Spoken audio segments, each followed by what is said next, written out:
Good morning. Welcome to the Unitarian Universalist Fellowship of Hendersonville. We are an inclusive community of faith for all ages, gathering in covenant to celebrate life in all its joy and mystery, inspire journeys of faith and learning, engage in practice and service for love, justice, and peace. I'm glad you found us and are watching this service. Please visit our website to learn of more opportunities to connect in these strange and socially distanced times. We continue to be a vibrant, caring community even when we cannot meet in person.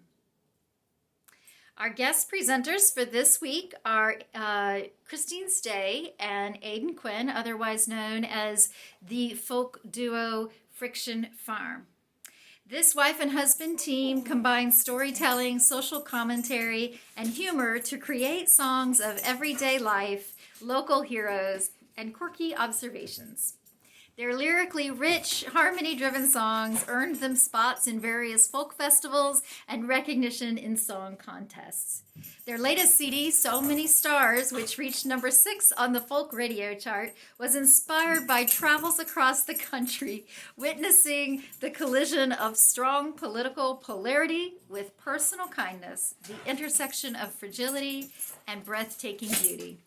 More importantly, they are people who value relationship and friendship and have been personal friends of mine and Todd's for over 10 years at least. And they have been friends to this congregation, performing concerts and sharing in worship many times over. We are grateful to have them here, and they also promised to join us on our Sunday morning Zoom gathering.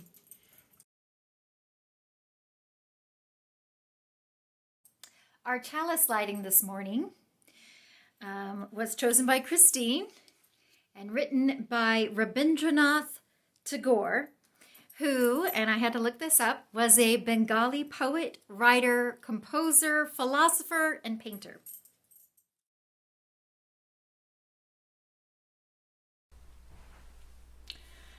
Good morning. It's nice to be here with you again. And thank you so much for asking us. Happy Valentine's Day! I know it's just sort of a Hallmark holiday, but still a holiday about love. What's not to love?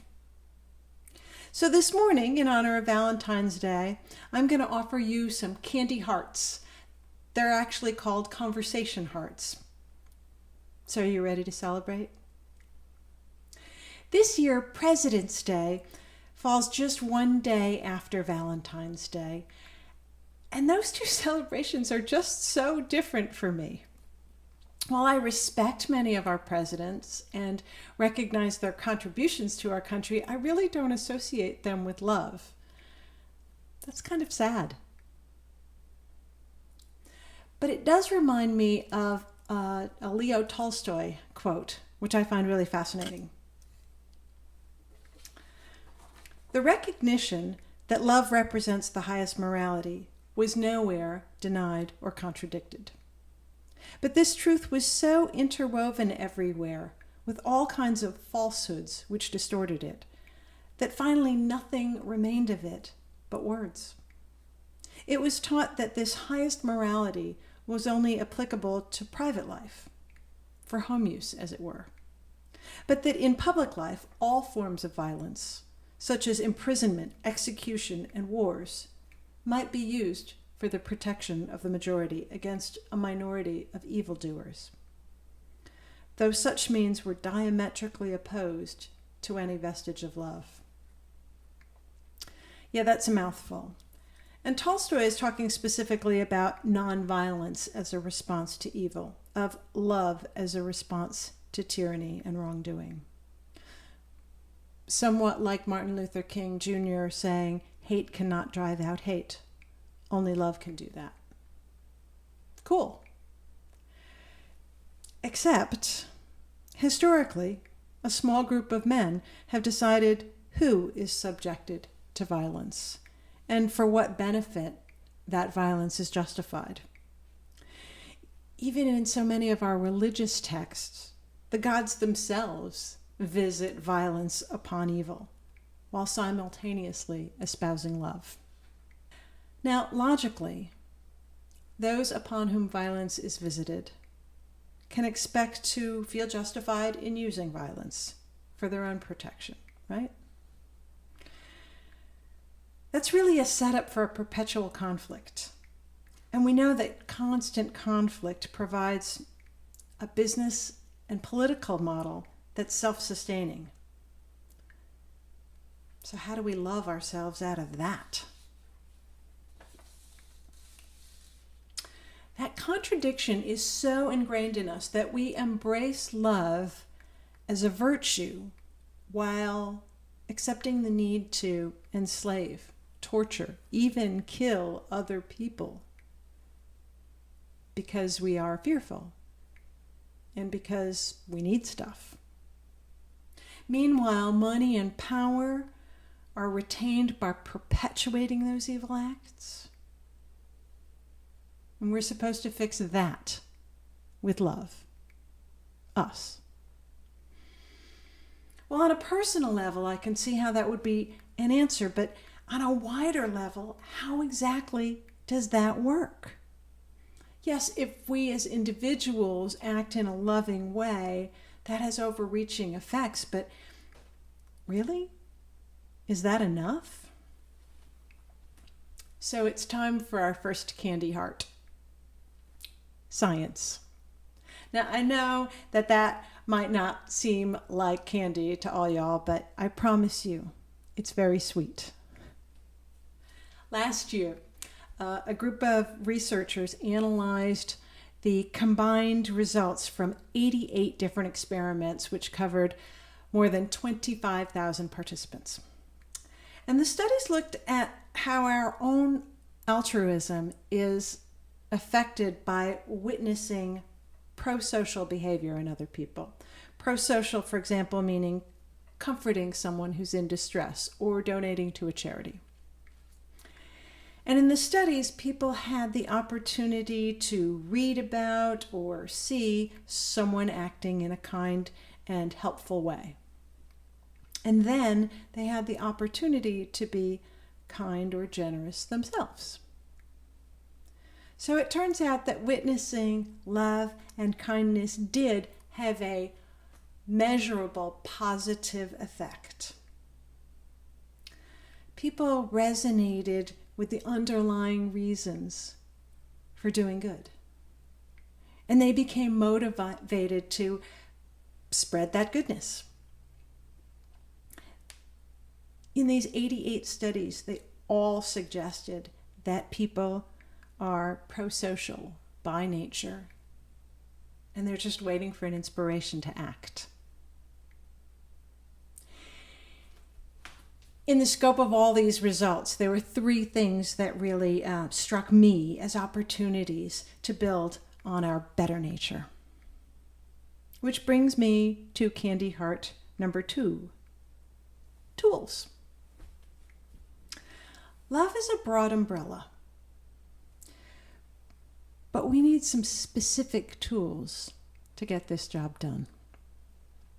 So the first finding that interested me was that the more time passed since witnessing the act of kindness, the less we were inclined to give ourselves. And so the tool for that job is constancy. We have to keep doing acts of love. We have to make it important, schedule it, and make it visible. Second thing, women. Women were more likely to pay it forward than men. So the second tool for this job, more women in positions of power and leadership. Women as CEOs, CFOs, holding public office, getting women in those jobs has to be a priority. And the third thing I noticed was that the response to kindness also mattered. So if witnesses saw some sort of reward, praise for being altruistic, they were more likely to do good themselves. positive response was actually more effective than shaming or denouncing any sort of unkind act. And so the right tool for that job? Amplification. If we want altruism to spread, we need to praise those who are doing good. We have such a tendency to glom onto and share bad news, and news is inherently negative. But there are good stories out there too, and we should share them.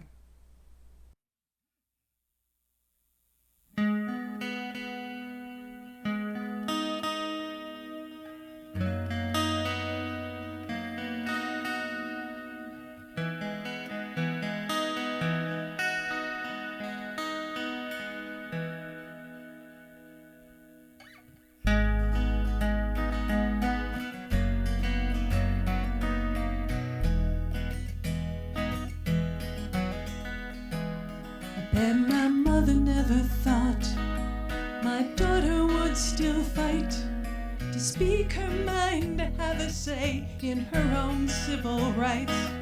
When men declare her voice categorically dismissed, there will always be women who persist. There will always be women who persist. There will always be women who persist.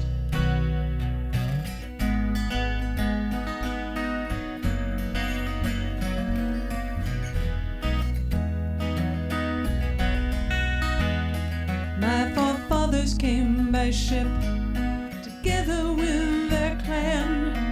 Architects of their own dreams, was this part of the plan? For every thug who guards the gate with a raised, clenched fist, there will always be men who coexist.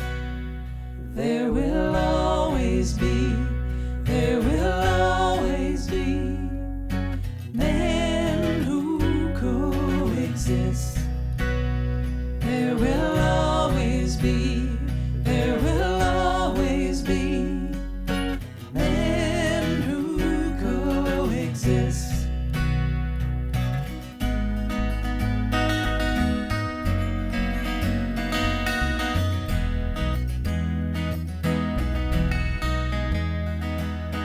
One misguided spark falls on tinder to ignite a raging fire growing much too big to fight. Malicious mobs may tattoo numbers on the wrists, but there will always be angels in our midst. There will always be angels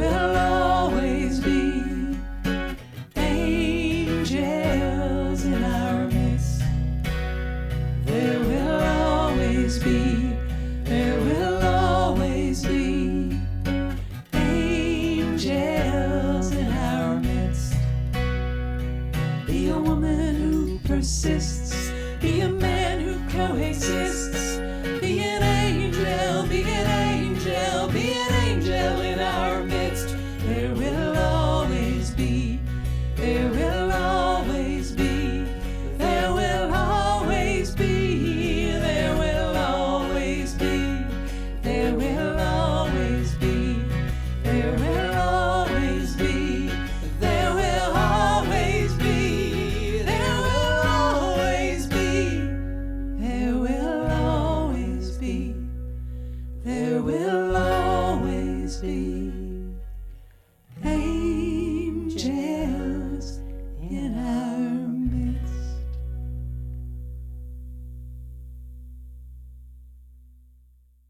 Along those lines of amplifying the good, I share with you Candy Heart number 3, Evidence of Hope. Science is awesome, but lab tests of small acts of goodness isn't really the same thing as changing industry, education, or government. So is there any real-world evidence of love in action? Yes. The directors of UNICEF have said that more than any scientific evidence or public health argument, it was the appeal to feelings of love and compassion that motivated world leaders to support a global movement for child survival and development. They sent a message of love, and they changed global policy. We can send those messages to our corporate leaders as well.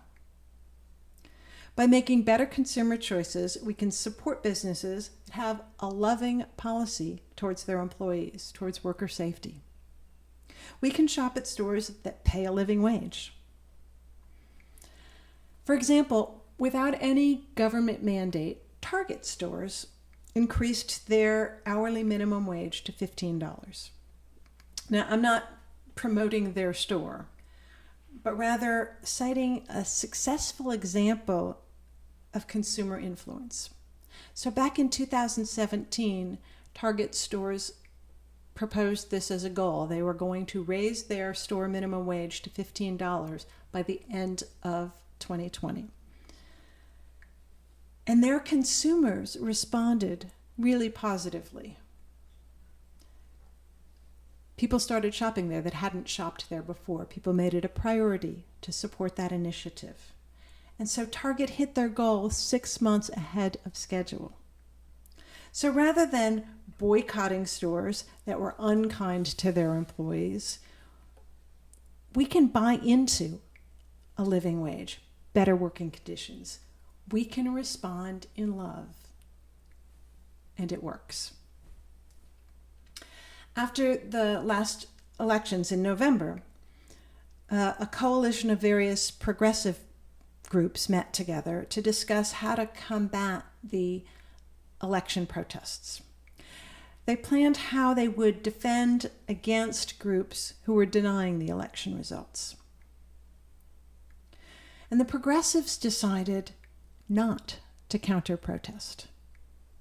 When they heard that the Proud Boys were holding a rally in Philadelphia, they organized a dance party, and they showed up in celebration.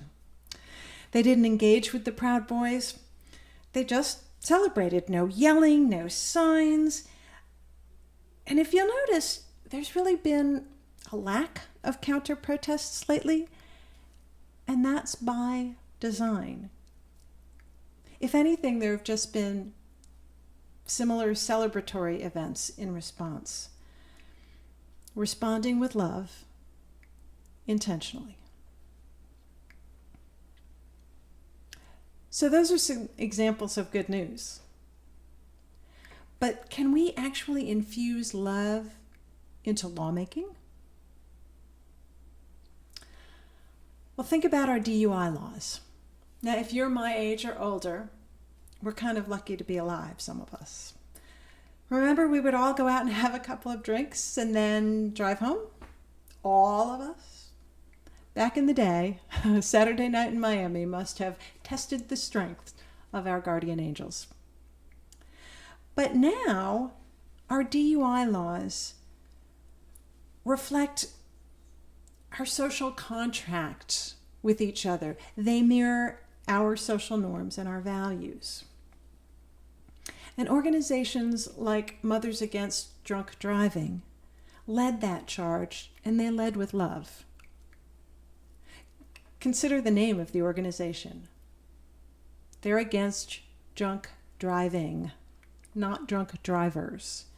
And that is a conscious demonstration of understanding and compassion.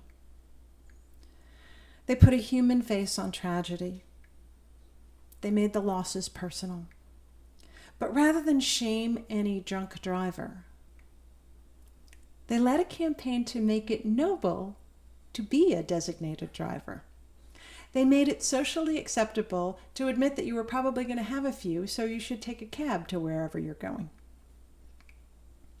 being a driver to protect your friends, taking a cab to protect strangers, those are expressions of love. And they became the impetus for those laws, rather than focusing on punishment. So yes, love can be infused into lawmaking. Or it could be, because that was way back in the 80s. Are we just too far gone now?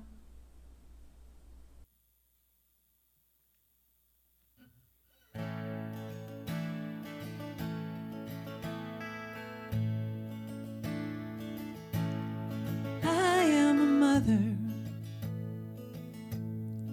I have 2 daughters, 9 years old, 5 3/4. I dropped them at school. I waved goodbye till they were their friends and their teachers safe inside.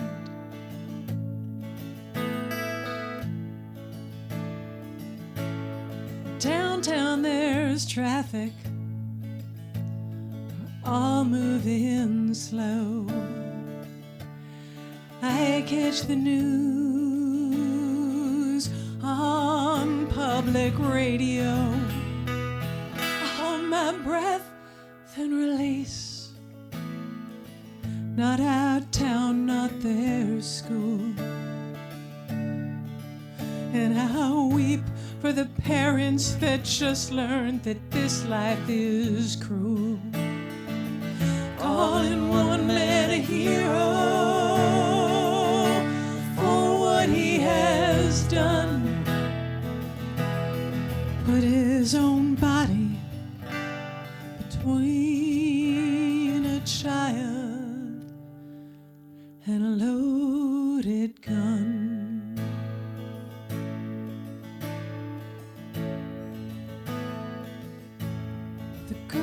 Are in bed now. Watch the evening news. There's no talk of mothers or children, just 2 sides in a fight we all lose. Calling one man a traitor for what he has done. Tried to put a law between a child and a loaded gun.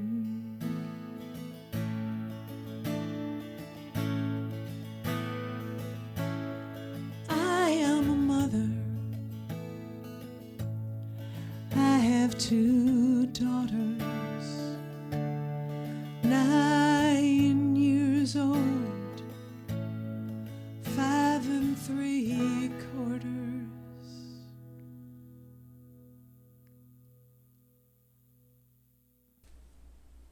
It's time for the last candy heart. It's an invitation. Our love is needed in so many areas right now. There are still children at our borders who have been traumatized. Climate change is at a precarious tipping point, and Black people are still being killed by the police. We're in the middle of a pandemic. There are folks at the end of their economic ropes. It's all too much. And it's so easy to complain and to blame. And some of us have gotten used to the drama. We've gotten addicted to the argument and the conflict. And some of us want not only accountability and responsibility, but also a little bit of revenge and retribution. We're still angry. We're hurting. We're grieving.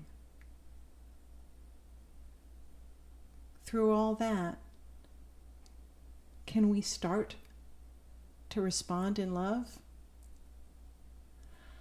I'm inviting you to try.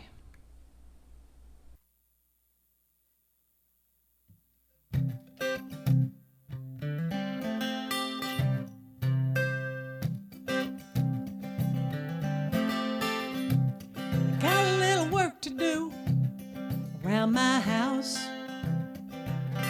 Dust bunnies in the corner, big enough to scare a real mouse. Nothing's gonna get clean around here if I don't do my part. I got a little work to do. Guess I better start. I got work to do. I guess I better start. I got work to do. I guess I better start.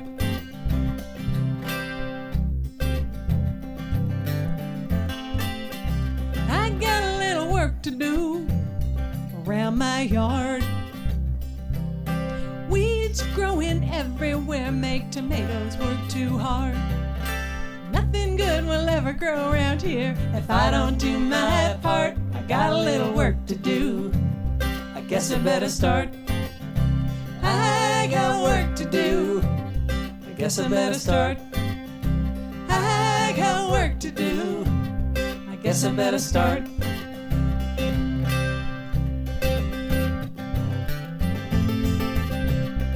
Got a little work to do around my town. Cracks in public buildings might bring this whole thing down. Nothing's gonna get fixed round here if I don't do my part. Got a little work to do. I guess I better start. I got work to do. I guess I better start. I got work to do. I guess I better start.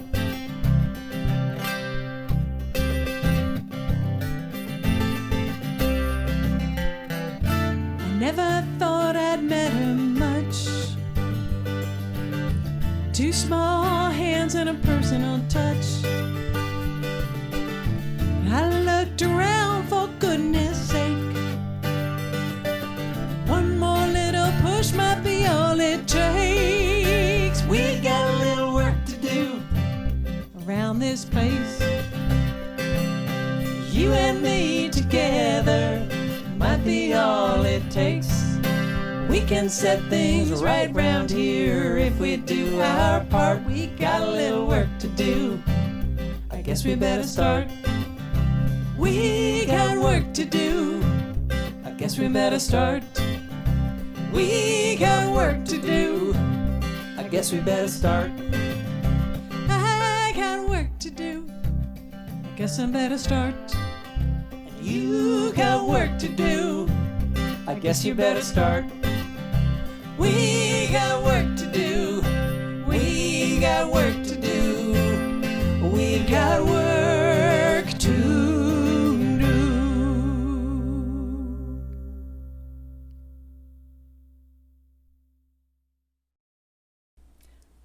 Science says we can do this. It points to effective tools for change. There is historical evidence that it works. Can we start to respond in love? I'm inviting you to try. Happy Valentine's Day. Thank you to Friction Farm, Christine Stay, and Aidan Quinn for sharing with us for this service.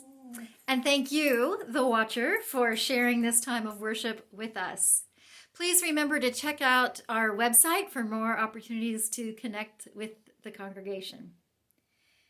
We close this worship service with words from an unknown poet. What if you were the light at the end of the tunnel as I took one more cautious step in the darkness, craning towards a faint memory of being loved and cared for? My last tiny ember of hope, almost black. What if you were the light at the end of the tunnel? Go in peace.